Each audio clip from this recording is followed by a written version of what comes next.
My name is Maya Carter. I'm 29, and this is the story of how my stepmother called my wedding a public spectacle and tried to bury my future, only to realize too late that she'd signed her own quiet undoing. If you like honest, slow-burn real-life stories like this and want to hear what happens next, don't forget to hit that subscribe button so you don't miss the rest.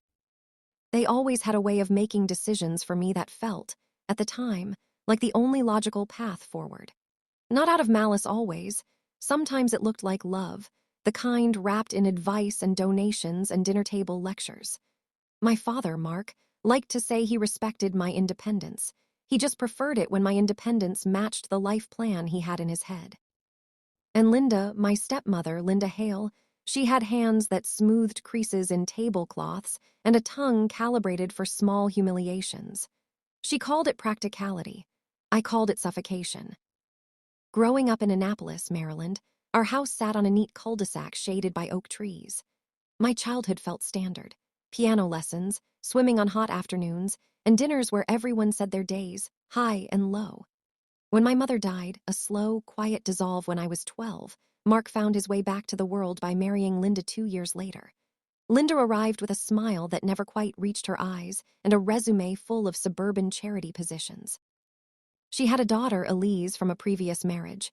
Bright, polished, and always the talent in the spotlight. Where Elise wore dresses that shimmered at parties, I wore my practical jeans. Where Elise got business advice and launch parties, I got suggestions about more respectable career choices. I learned to keep my head down. It was easier. I went to the University of Maryland, studied urban planning because it sounded useful and steady, and then took a job at a small nonprofit that worked on affordable housing. People there called me thoughtful. Lucas called me alive. Lucas and I met in the strangest, most ordinary way at a weekend volunteer build, painting drywall in an old community center. He had a laugh that scattered the stiffness from my shoulders, and a habit of asking follow-up questions that made space for me in a way I hadn't expected. He ran a small design consultancy that worked with local social enterprises. He was not flashy. He was not rich. He liked ramen and vinyl records and staying up to rework a spreadsheet because numbers should feel right. He introduced himself as Lucas Reed, and before long, he'd introduced me to a version of life where my ideas mattered without translation. We were careful with wedding planning because nothing about my family's patterns suggested support for anything too spontaneous. Lucas and I booked an intimate venue, the Halcyon, a restored boathouse sitting on the Severn River with lanterns and low-key charm. We wanted a Sunday afternoon ceremony, family and friends, a small reception. We paid deposits using a joint account I'd opened with money I'd earned, and admittedly, a little help from a family gift that had been given years ago for my college graduation. I had a sense of ownership over those funds. I had worked nights on grant proposals, saved my pay, and had every intention of using those savings to seed a life with Lucas. Maybe a down payment someday, maybe furniture, for now a ceremony that felt honest. Linda had opinions, of course. She preferred a grander affair, more satin, more guests, a firm hand in the guest list. Mark would occasionally murmur something about keeping it respectable, and Elise would smile as though she owned the seat at which she sat. I tried for a while to find compromise. I listened, I adjusted, I told myself that unity mattered more than a color scheme. But there was always an edge to their input, a faint suggestion that the life Lucas and I wanted had corners missing, corners Linda could cut off. The morning they decided it was a circus, those are her exact words, by the way, started ordinary enough. I was at my desk when my phone lit up. It was Mark asking if I had the seating chart finalized. I told him yes, and that Lucas and I had just confirmed the musician. At first, he sounded distracted. Then he asked me to come to the house for a quick chat. I agreed. Maybe a last-minute boutonniere check, I told myself. Maybe Mom, Linda, would unveil a family heirloom to pin on Lucas. I grabbed my keys. When I walked into the living room, the light looked wrong. Linda stood by the fireplace, arms folded. She wears tailored blouses that make her look like someone who runs everything with a stapler and a smile. Elise sat on the arm of the couch scrolling. Mark sat in his usual chair, thumb absently tracing the rim of his coffee mug. I remember the room smelling faintly of lemon oil and the houseplants that always made our living room seem domesticated. "We're not funding this circus," Linda said, words even and flat, then sharper for punctuation. "I won't have the neighborhood gossiping about how we let you throw together some shabby event for attention." Elise snorted without looking up. "Better to aim high, Maya. You'll thank us later." Mark looked down at the rug. It was a sentence, a short, crystalline phrase that managed to fracture everything. The deposits were non-refundable in many cases. The halcyon required a signed cancellation to release vendors, and flowers had been paid for in good faith. I felt my chest compress, a familiar old feeling that usually came with swallowing words until they changed shape into compliance. But there was something different now. I had Lucas waiting at our apartment. I had those months of planning where every detail was a small shared victory. I had my sketchbook of plans and the slow compromise that felt like tenacity. They expected me to crumble. They expected understood to be the same small white flag I'd always raised to keep peace. Instead, I said quietly, "Then don't." Linda blinked like she hadn't expected this variation on my script. Elise chuckled and said, "Oh, Maya, drama," as if I'd forgotten what the world was for. Mark stayed silent, which had always been his default when not choosing any side. I left the house with my spine set like an oath. Back at our apartment, the unopened invoice folders looked comically ceremonial. I called Lucas and told him what had happened. He listened, and his voice was close, steady, the way light is when it shifts to late afternoon. "Do you want me to call them?" he asked. "No," I said. "I need to do this myself." That night I dug, bank statements, contracts, email threads. I filled the small kitchen table with paper like a paper version of a crime scene. I'd always liked facts. They felt fairer than feelings. That evening I found something that turned my stomach. The Halcyon coordinator had emailed a signed form acknowledging a cancellation of our event, citing unforeseen personal circumstances and confirming there would be no refund. The signature at the bottom looked like mine, my name in a hand I didn't recognize. Beneath it, in a field for the payer, was an account number identical to the one my father used for family expenditures. The same account we'd used years ago to manage the house and some family investments. Only I had never authorized the Halcyon to accept cancellations. Nobody had my specific online signature key. I called the Halcyon. The coordinator transferred me to their records manager. "I'm sorry, Ms. Carter," the woman said after a pause. "We received a signed cancellation and an electronic transfer reference. It had your name on it." My world narrowed into a single thread. Someone had canceled our wedding using my name. They'd contacted vendors and used our money to arrange for the cancellations. I felt smaller than the paper I held. The next morning I called a lawyer I'd met through a nonprofit board member, a woman named Priya, small and fierce, who smelled like peppermint and certainty. I handed over every email, every bank record I could download. She typed slowly and then looked up at me. "This could be forgery or identity theft, or it could be conversion funds redirected. We need to trace payments, get bank records, subpoena if necessary." When she said "we," I felt less alone. She explained the options with the practical kindness of a surgeon planning stitches. We started pulling threads. The cancellation emails were timestamped to a Tuesday in late afternoon. The transfer references led to a clearinghouse that further traced the money to a set of withdrawals aligned with the account mark used jointly with Linda for household expenses. At first, I couldn't understand how my name was attached. Then, through a shaky email from the Halcyon, a scanned cancellation form landed in my inbox.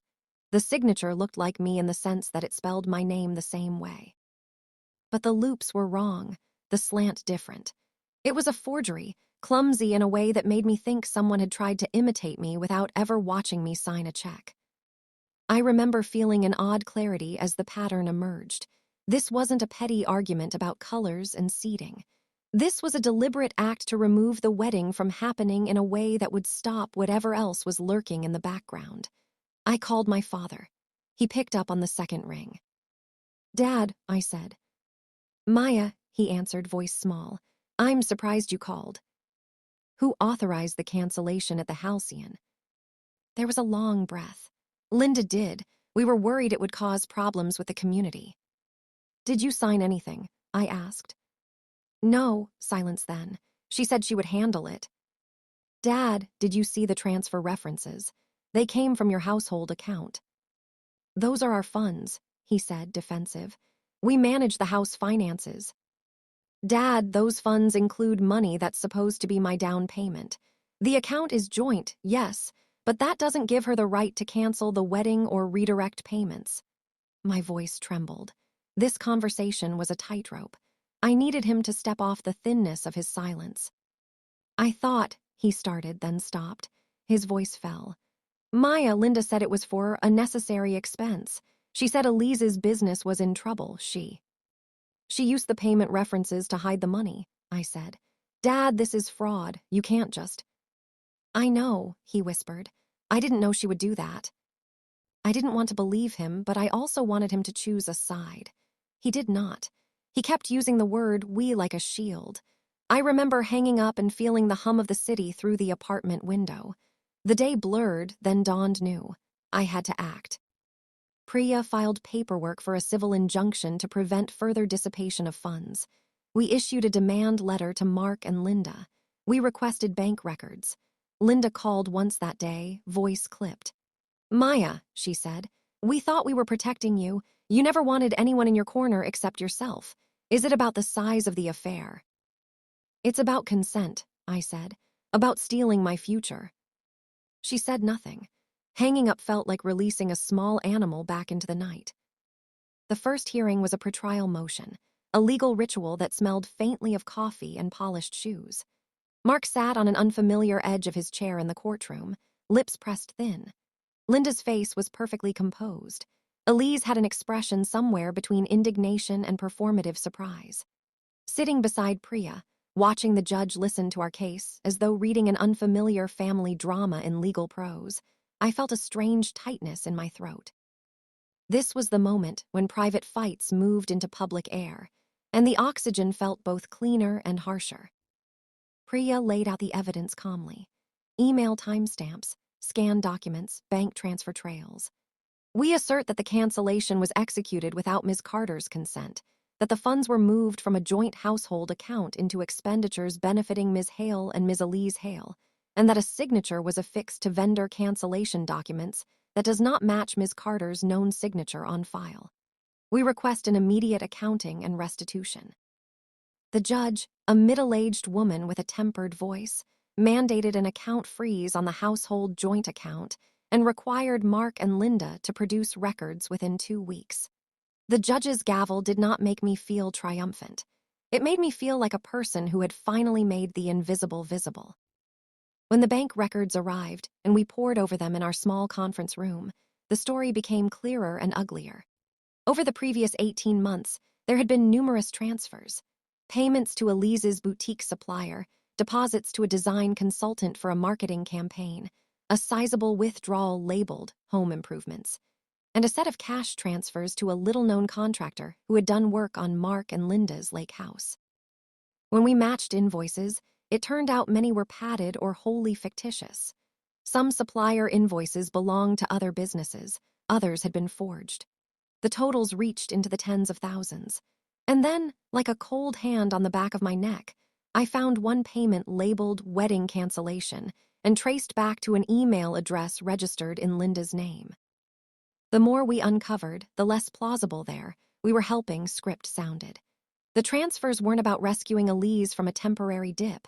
They were about maintaining a lifestyle beyond their means. Elise's boutique was not failing. It was expanding in unusual leaps funded discreetly by withdrawals.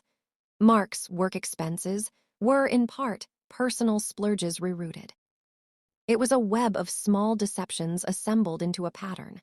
They were using the joint account, which contained a lot of my hard-saved money, to subsidize choices I had never consented to. It hurt, of course, but it also felt like a kind of permission to no longer be someone who smoothed over things. We filed a civil suit for conversion and fraud. Priya prepared each motion as if they were markers along a path to reclaim what was taken. I took to sleeping with a legal brief under my cheek like a protective talisman. Some nights my dreams were neat, procedural, as if paperwork could stitch the tear in a life. Court dates stretched like a slow march. In depositions, Linda's confidence slipped into telling details. In one session, she spoke of how she'd felt responsible because Mark's income had dipped after a contract loss at work. "We thought we were fixing things," she said, voice steady, as if she'd rehearsed an apology like a recipe. "It was for the family." "For the family," I repeated in my head as though weighing the phrase. Did that justify forging a name? Did it explain the invoice with my signature? Elise, called to testify, wavered. When asked about her boutique's sudden influx of funds, she squirmed and said she assumed it was family help. But when shown an invoice bearing Mark's signature and the joint account number, her eyes grew wide. She apologized many times in a way that felt like a string of gestures without owning the action. Publicity arrived slowly and politely. A neighbor who'd had a standing in the community emailed a columnist friend, and soon a local paper ran a piece about an estate dispute involving a well-known Annapolis family. The headline was gentle, the byline quieter. It didn't feel like revenge. It felt like opening a window and letting the light fall on a dented family portrait. Linda called once and left a message, voice smaller, more human. "Maya, I'm sorry. We thought we were protecting you. Call me." I didn't call. At night, I would sit with Lucas on our small balcony and watch the river reflect city lights. I felt like someone who had disguised resignation as acceptance for a long time. Part of me wanted to punish by estrangement. Part of me wanted to understand why. But I kept thinking, this wasn't about choosing sides in a marriage. This was about consent and boundaries.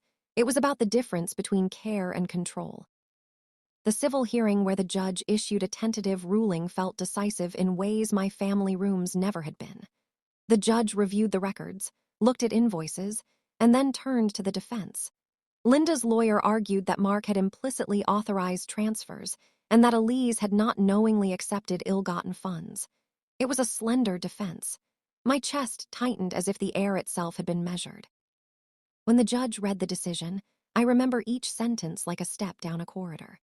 The court finds in favor of the plaintiff on counts of conversion and fraud as to funds withdrawn from the joint household account and used to subsidize the defendant's personal and business expenses without plaintiff's knowledge or consent. The defendants are ordered to return the misappropriated funds, together with interest and court costs.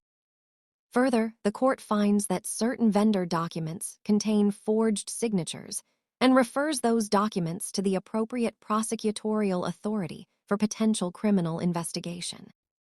My hands were cold. The order was more than money. It was an acknowledgement of wrongdoing from an institution that was not familial. For the first time, my personal experience had a label recognized beyond our living room. Priya hugged me in a way that said, explicitly, "You did this. You didn't have to be small." The aftermath was messy in an ordinary, everyday way. Linda and Mark started paying back amounts they could manage, and where they couldn't, agreed to a payment plan. Elise shuttered a second boutique while returning some funds. The couple at the center of my life, the ones who had said there, "We like it belonged to them," rearranged their lives in smaller dimensions. They sold a boat, withdrew from a country club membership, returned an oversized dining table bought on impulse. I found it both cruel and soothing to witness them lightening their material weight because of their choices. Then came the hardest part, forgiveness or the decision not to forgive, whichever fit the life I wanted. Linda called again, voice thinner.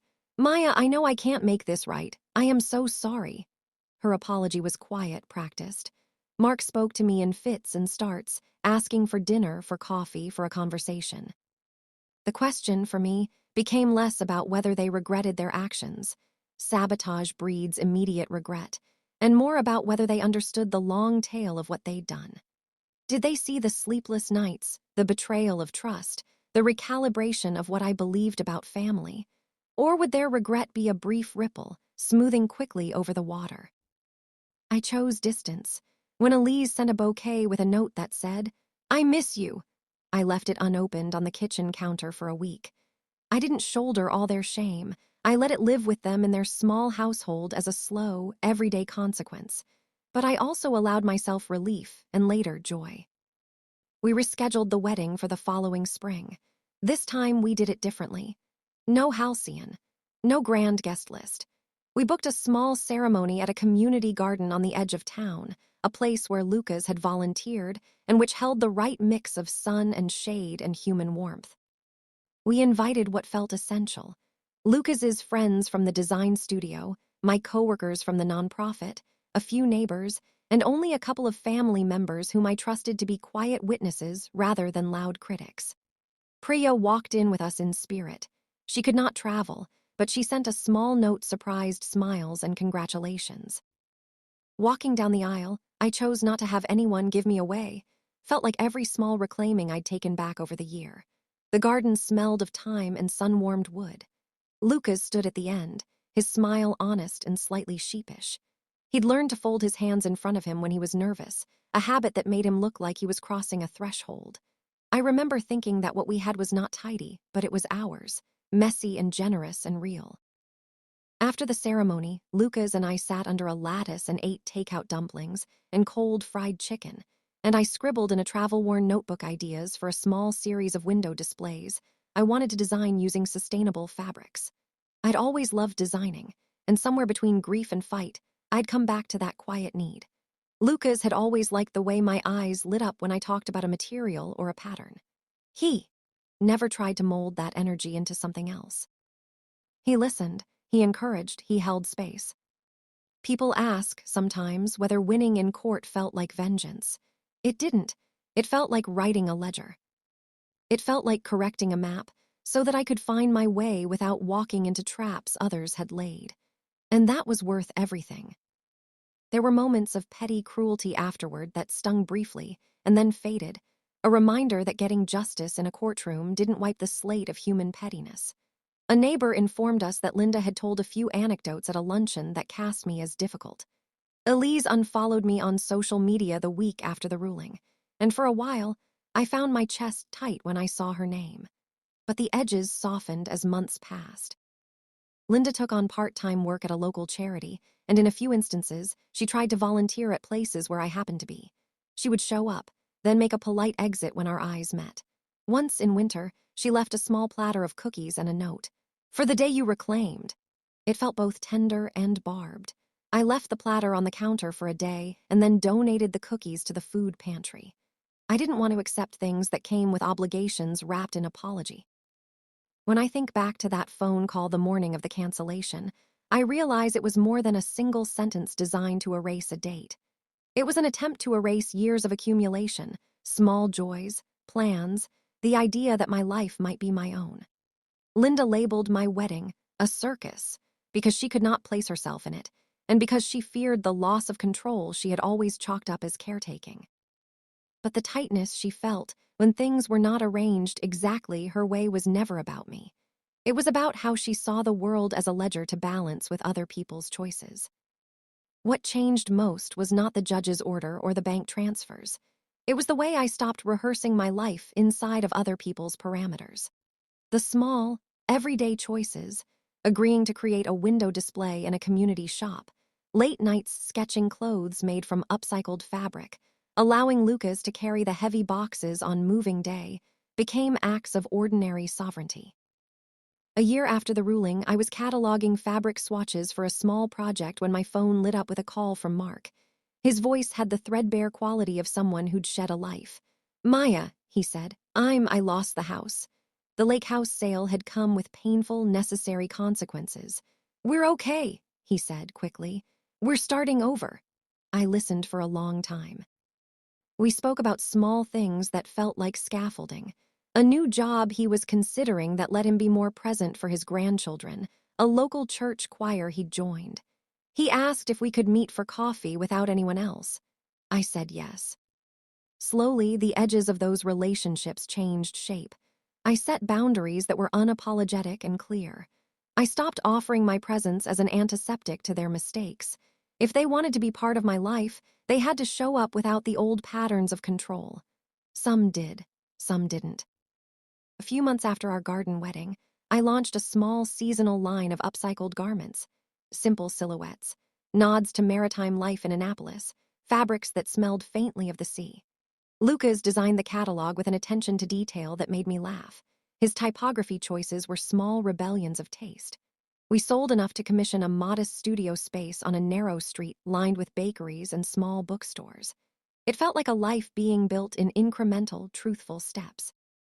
People liked the clothes because they looked like someone had thought about how they'd feel wearing them on a real day, not a photograph. Every so often, when a comment would arrive online asking about my choice to cut my family off, or asking whether justice had made me cruel, I'd take a breath and answer with the same measured tone I try to use now. Choosing yourself isn't always the same as vengeance. Sometimes it's merely the act of setting up small boundaries so your work and your love have room to breathe. I would say that forgiving someone does not require forgetting what they did.